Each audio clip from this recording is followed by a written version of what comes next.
Why are we approaching, people with a lot of money and people with a lot of political influence about Bitcoin? Is Bitcoin really for everyone? Well, if you think about it, this is separating money from state.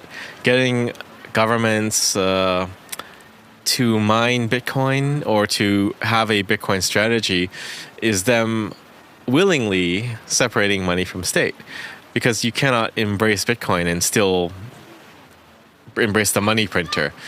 They're opposite things. And I think this strategy is lost on a lot of Bitcoiners. They think, well, I'll just buy Bitcoin and I'll hodl Bitcoin and eventually the state will go away. But I don't think that's going to be the case. The state will exist in some form or other for some time, at least for the foreseeable future. But the best thing we can do is to give them Bitcoin. Not literally give, but imbue them with Bitcoin, and hopefully the characteristics and ethos of Bitcoin will permeate the government.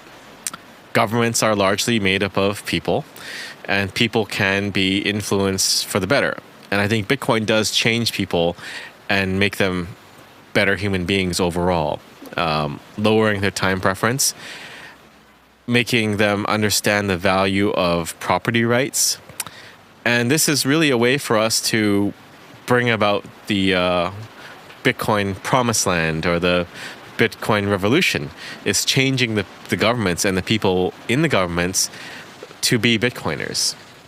And I think this is the way that we end up with a full separation of money and state, which is the state just accepts Bitcoin, or they're mining Bitcoin and they no longer print money.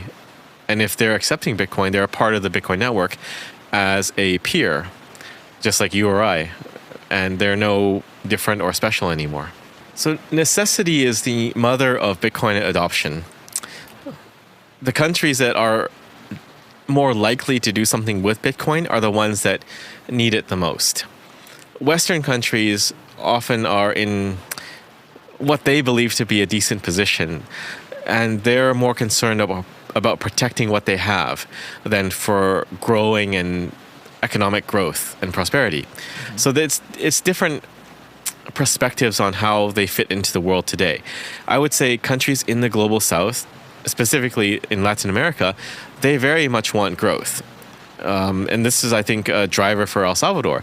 They really wanted to lift themselves out of this hole that they've been put into, both economically and in terms of safety and security, right? It was the murder capital of the world.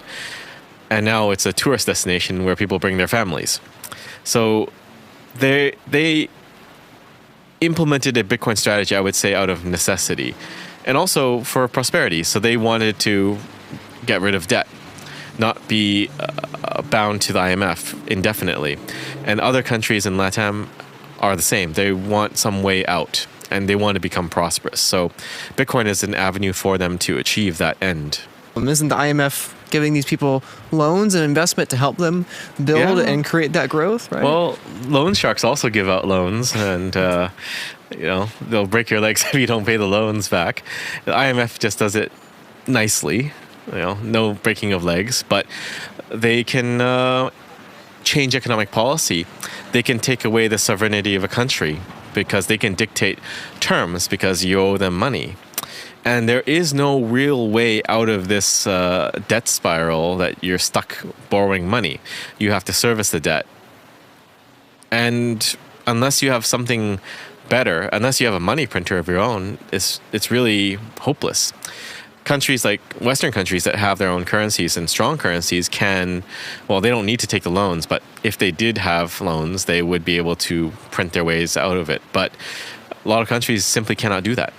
And the only way out is with the Bitcoin strategy, either through a Bitcoin bond or just buying Bitcoin and holding Bitcoin and effectively getting rid of that debt through appreciation of a harder asset. Bitcoin is an inflation hedge. It may not be an inflation hedge on a day-to-day basis, but on a longer time frame, your prices are always going to go down if you have Bitcoin. And it's the same for debt. So you need to get Bitcoin as soon as you can. And I think countries that do implement a Bitcoin bond, the first movers are going to have a massive advantage because they're going to see a single bond issuance eradicate all of their debt. Get into Bitcoin earlier than everyone else, because when everyone is in, then you're not going to see that asymmetric bet anymore. It's just going to be a marginal increase in prosperity over a massive asymmetric increase. How does the ETF, a traditional finance asset, interlock with the nation state reality here? It definitely plays a large role.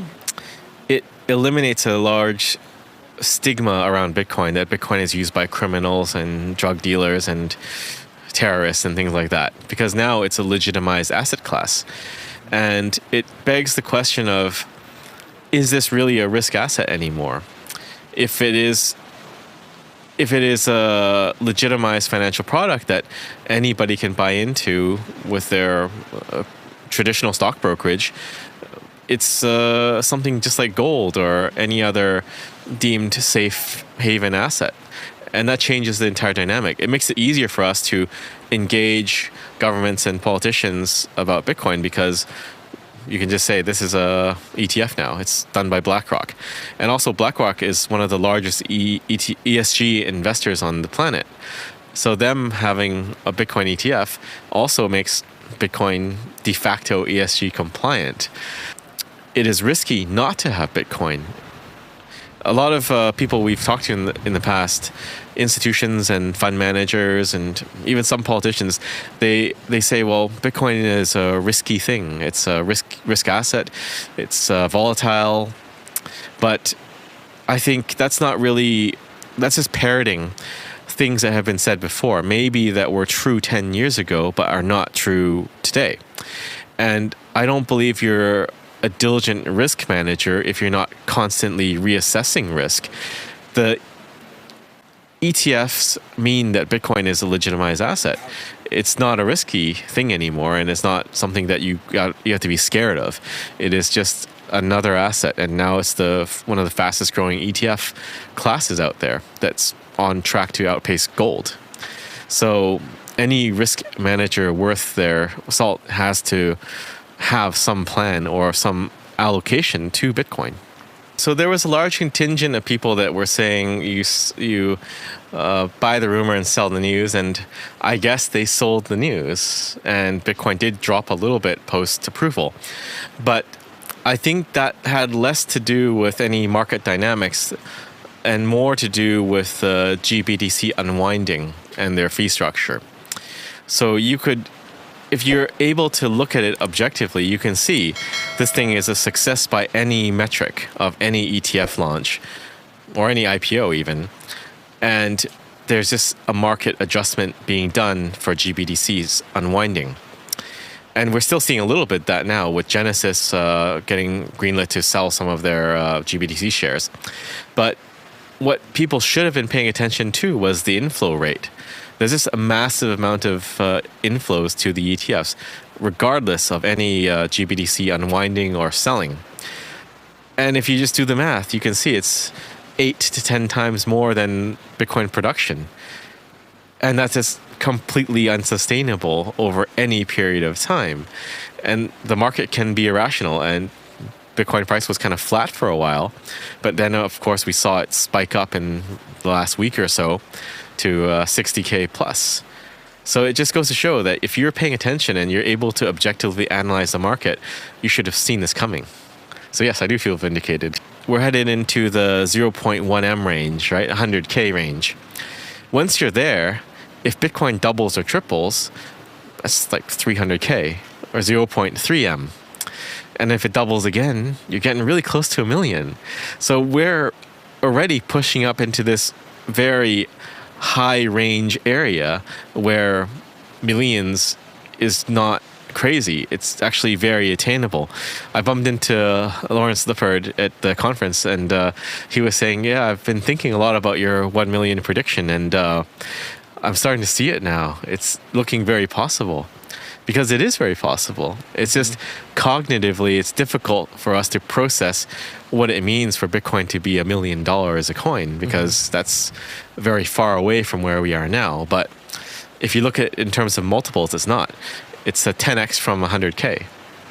Or at 300K, it's just 3x and change. And Bitcoin does these doubles and triples quite often.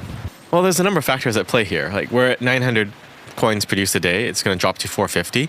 There's about 1.2, 1.3 million coins sloshing around on the exchanges.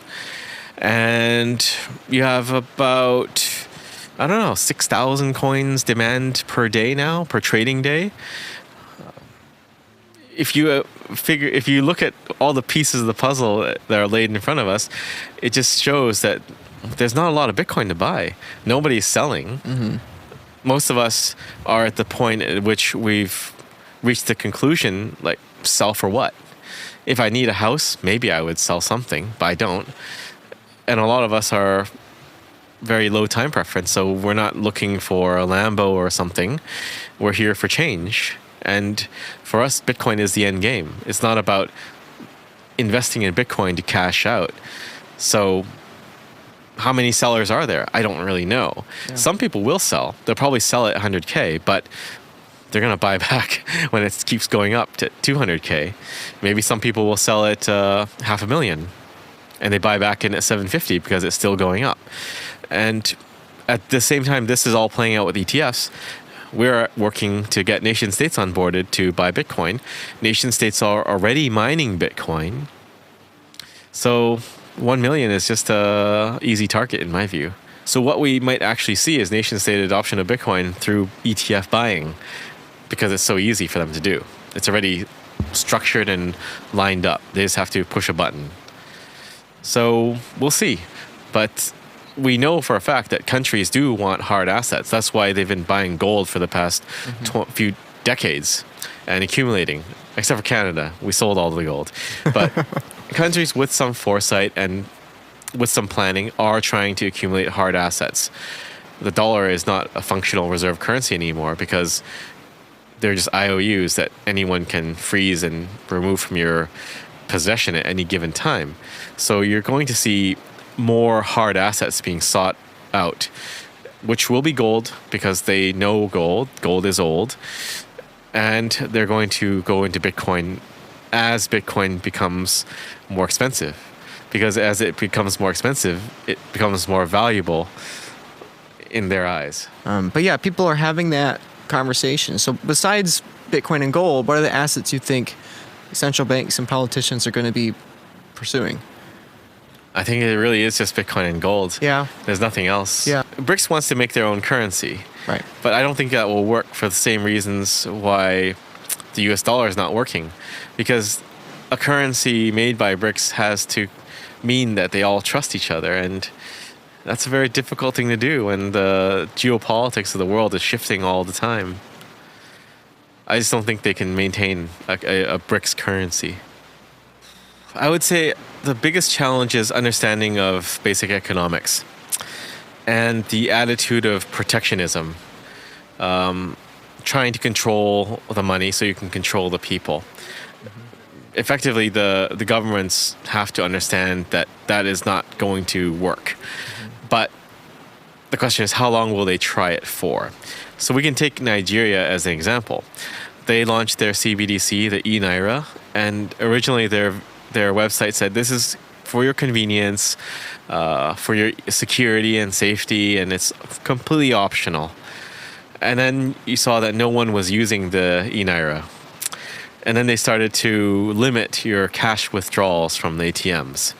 And fast forward till today, they're going after on and off ramps and trying to find exchanges and penalize them. But does that actually work?